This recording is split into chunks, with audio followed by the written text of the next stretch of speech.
The pain in her feet started as a whisper, a tingling that came at night, something she mentioned to her husband once and then stopped mentioning because it did not seem worth the worry.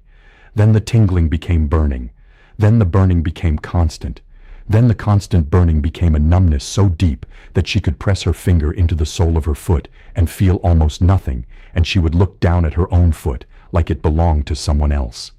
By the time she sat across from a specialist and heard the word neuropathy spoken as a diagnosis, she had been living with the damage for years. And the thing that landed hardest, harder than the diagnosis itself, was what came next. The specialist told her that, had this been identified earlier, had the deficiency driving the nerve damage been corrected when the symptoms were still mild, the outcome could have been entirely different. The nerve damage she was now managing might never have reached this stage. And the deficiency he was describing was not exotic. It was not rare. It was a vitamin. A single vitamin that her body had been running out of, quietly and without drama, while the nerves in her feet and legs were slowly losing the biological infrastructure that kept them alive and functional. This is not a story about medical failure or bad luck. It is a story that is repeating itself right now in hundreds of thousands of people who are experiencing the early symptoms of nerve damage and attributing them to aging, or to stress, or to the shoes they have been wearing. It is a story about a gap between what is known in the research literature about nerve regeneration, about the specific vitamin that the myelin sheath, the protective coating of every nerve fiber in your body, cannot survive without, and what most people are actually being told before the damage compounds beyond the easiest point of intervention. If this is a gap you want closed, hit like and subscribe right now. This is Dr. Victor Lang, and the mission of this channel is exactly this conversation. Not to alarm, to inform, to give you the biology clearly enough that the next decision you make about your own health is a genuinely informed one. The vitamin at the center of this story is B12, cobalamin. And if you just had a flicker of recognition followed by a sense that you have heard about B12 deficiency before, and it was not quite as significant as this introduction suggests, stay with me. Because what most people know about B12 deficiency is the surface of a story that goes far deeper and touches the nervous system in ways that fundamentally change the understanding of what peripheral neuropathy is, where it comes from, and whether it has to be permanent. What you are about to learn is the version of this story that changes what you do next. Every nerve fiber in your peripheral nervous system, the vast network of nerves extending from your spinal cord into your arms, hands, legs, and feet, is wrapped in a specialized insulating coating called the myelin sheath. Think of myelin the way you would think of the rubber insulation around an electrical wire. Without that insulation, electrical signals leak, short-circuit, travel erratically, and eventually fail to travel at all. The myelin sheath does exactly what insulation does for a wire. It maintains the integrity of the electrical signal, allows it to travel rapidly and accurately along the length of the nerve, and prevents the signal from dissipating into surrounding tissue before it reaches its destination. When myelin is intact and well maintained, the nerve system communicates with extraordinary precision.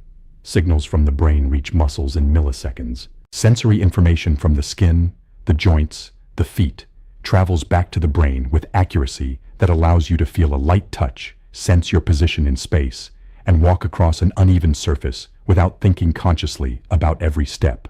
Now here is what B12 has to do with all of this, and why the connection is not optional. The maintenance and synthesis of myelin depends on a series of biochemical reactions that cannot occur without adequate B12. Specifically, B12 is required as a cofactor for the enzyme methionine synthase, which is central to the production of methionine, and subsequently S-adenosylmethionine, a compound that is essential for the methylation of phospholipids in the myelin membrane. If that sounds complex, the practical translation is simple and devastating in its implications. Without B12, the molecular machinery for maintaining and rebuilding the myelin sheath cannot function. The myelin that currently exists begins to break down as normal wear and tear outpaces the repair capacity that B12 would normally enable. Unmaintained, the myelin sheath thins, develops gaps, and eventually stops insulating the nerve fiber it is supposed to protect, and the nerve fiber inside, now exposed, begins to lose function. This is the biological definition of the peripheral neuropathy that is causing burning, tingling, numbness, and the devastating loss of sensation and balance that affects tens of millions of people worldwide. What makes this so important and so urgently underappreciated is that B12 deficiency is not rare, and it is not randomly distributed across the population. It falls with striking specificity on people who are most vulnerable and who are least often asked about it. Adults over 50 absorb B12 from food through a process that requires a protein produced by the stomach lining called intrinsic factor. As the stomach lining changes with age, intrinsic factor production declines. The ability to absorb B12 from food drops significantly, even in people who are eating adequate amounts of B12-containing foods. This means that a 60-year-old who has been eating eggs, meat, and dairy their entire life can still develop B12 deficiency because the absorption pathway has become compromised, not the dietary intake. This is why simply eating more B12-rich food does not reliably correct deficiency in older adults. The problem is not the supply, it is the delivery system. Two medications that are taken by enormous numbers of older adults compound this problem in ways that are critically underappreciated. Metformin, one of the most widely prescribed diabetes medications in the world, directly interferes with B12 absorption in the small intestine through a mechanism involving calcium-dependent transport proteins. Studies have shown that long-term metformin use reduces B12 levels by a clinically significant margin in a substantial percentage of patients, and that the longer the duration of use, the greater the depletion. People who have been taking metformin for 5, 10, or 15 years are at significant risk of B12 deficiency-driven neuropathy, and here is the cruel irony. Diabetes itself causes peripheral neuropathy. B12 deficiency also causes peripheral neuropathy. A person on long-term metformin who develops peripheral neuropathy may be told it is diabetic neuropathy, when it is actually medication-induced B12 depletion neuropathy, or more commonly, both processes running simultaneously, and the treatment is different. Diabetic neuropathy requires blood sugar control. B12 deficiency neuropathy requires B12 repletion. Missing this distinction means treating one cause while the other continues unchecked. The second medication category is proton pump inhibitors, the acid-suppressing drugs used for reflux, heartburn, and peptic ulcers. These include omeprazole, pantoprazole, lansoprazole, and their relatives, and they are among the most commonly prescribed and most commonly purchased over-the-counter medications in the country. They work by suppressing acid production in the stomach, and this is precisely the mechanism by which they cause B12 problems. Stomach acid is required to separate B12 from the food proteins it is bound to, making it available for intrinsic factor binding and subsequent absorption. When stomach acid is chronically suppressed, B12 cannot be released from food proteins efficiently. Absorption drops, stores deplete over years of use. And the neuropathy that develops is attributed to aging or to other causes, while the proton pump inhibitor that has been taken every day for 7 years continues to quietly drain the very vitamin the nervous system cannot afford to lose. Now let us talk about what nerve damage from B12 deficiency actually looks like as it progresses, because understanding the stages is critical for understanding why the timing of intervention determines the outcome. In the earliest stage, myelin thinning begins in the longest nerve fibers first, because the maintenance demand is highest where the nerve is longest. The feet and lower legs are where the first symptoms almost always appear. A tingling that comes and goes, mild numbness that feels intermittent, a sensation of walking on something slightly different than the actual floor beneath you. These earliest symptoms are the window. The myelin has thinned, but the nerve axon inside is still structurally intact. B12 repletion at this stage allows the methylation machinery to resume. The myelin rebuilds, the symptoms reverse, not partially, completely. In clinical studies of B12 deficiency neuropathy caught early, full symptomatic reversal is not uncommon. This is the reality that makes early identification so profoundly important. The damage is reversible when the underlying cause is corrected in time. In the intermediate stage, symptoms have become persistent rather than intermittent. The burning is present most nights. The numbness is consistent in the feet and beginning to move up the ankles toward the lower calves. The nerve axon inside the thinned myelin sheath has begun to sustain damage itself. At this stage, reversal is still possible, but it is slower, less complete, and more dependent on the severity of the deficiency and how long it has been running. B12 repletion at the intermediate stage stops the progression and allows significant improvement, but the improvement may take months to become noticeable and may not reach the full baseline of the earliest stage. In the advanced stage, the nerve axon itself has degenerated.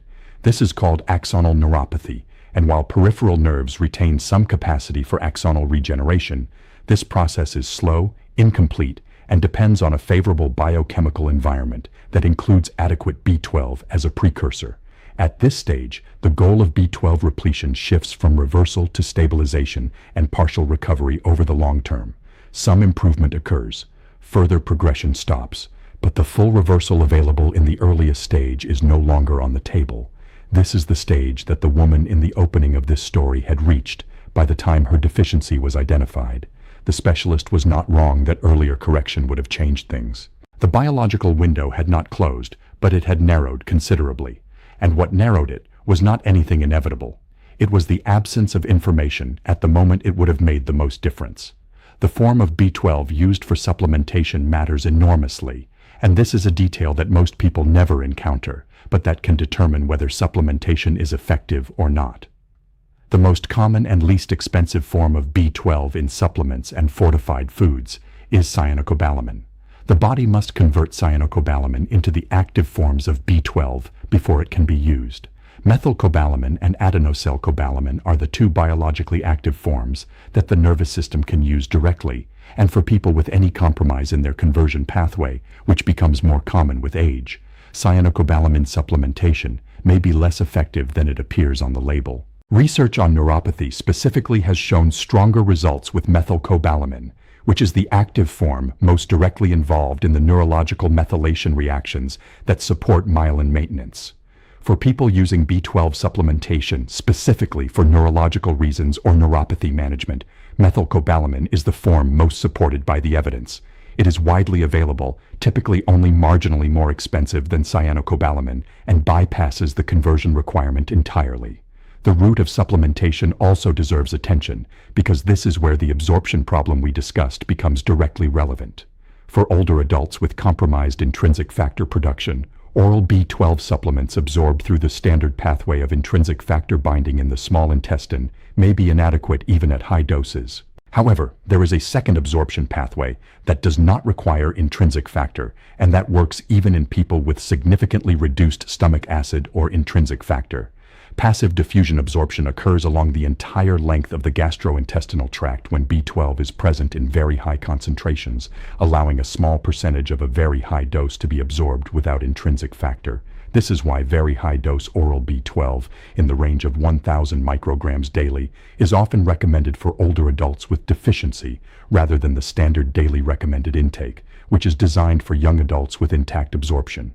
An alternative that bypasses the gastrointestinal absorption pathway entirely is sublingual B12, where the tablet is dissolved under the tongue and the B12 is absorbed directly through the mucous membranes into the bloodstream. Research supports sublingual methylcobalamin as an effective method for raising B12 levels, even in people with absorption compromise, and it is a practical and accessible option for people who cannot tolerate injections or who have not responded adequately to standard oral supplementation. The dietary sources of B12 deserve mention, not because they can reliably correct a deficiency in older adults with compromised absorption, but because they support B12 status as part of a broader nutritional foundation. Animal products are the exclusive natural dietary sources of B12 in meaningful amounts. Clams and oysters are among the highest concentration sources. Beef liver, which most people consume rarely if ever, is extraordinarily rich in B12. Salmon, trout, and sardines are excellent sources. Eggs and dairy provide moderate amounts. Nutritional yeast fortified with B12 is the most reliable plant-based option. For people over 60 who eat animal protein regularly, food alone is unlikely to correct an established deficiency due to the absorption problem, but it maintains the foundation upon which supplementation can build. There is a broader conversation embedded in everything we have covered today, and it is one worth naming directly. The nervous system is often spoken about as though its structure is fixed. Nerves are damaged. End of story. That framing is not supported by the research on B12 deficiency neuropathy, and it is not supported by the biology of myelin, which is a living structure that the body maintains, repairs, and in favorable conditions rebuilds. The peripheral nervous system retains a capacity for recovery that the central nervous system does not share to the same extent, and B12 repletion in the setting of deficiency is one of the clearest examples of a nutritional intervention that genuinely changes the biological trajectory of an apparently irreversible condition. Not always completely, not always quickly, but measurably, and in many cases profoundly. The woman whose story opened this video did not know what she did not know. She did not know that her metformin prescription required monitoring of her B12 levels. She did not know that the tingling she dismissed in year 1 was the moment when the reversal was most accessible. She did not know that the thing her nervous system needed most was not a prescription drug or an invasive procedure. It was a vitamin, a specific active form of a vitamin, taken at an adequate dose, through an absorption pathway that actually worked for her particular physiology. That information, arriving when the tingling was still intermittent, would have changed her story entirely. Your story is still being written. If you are feeling the early signs, if the feet tingle and the nights are uncomfortable and the ground feels slightly different than it used to, the window is open. What you do with the information you have right now, whether you ask for a B12 blood level at your next appointment, whether you evaluate your medications, whether you begin a meaningful supplementation protocol with the right form and the right dose, that is where the trajectory changes. Tell me in the comments whether B12 is something you have already been paying attention to, or whether this is the first time anyone has laid out the mechanism clearly enough to understand why it matters the way it does. Your experience here matters to the people who are going to read this comment section, looking for a sign that the path forward is real. And please share this video with someone whose feet have been telling them something for months or years that they have not yet acted on. Because the difference between acting now and acting later is not just comfort. It is the difference between a nervous system that recovers and one that is managed from a position of loss that did not have to happen. The myelin can rebuild, the nerves can recover, the window is open. The question is only whether you walk through it while it still is.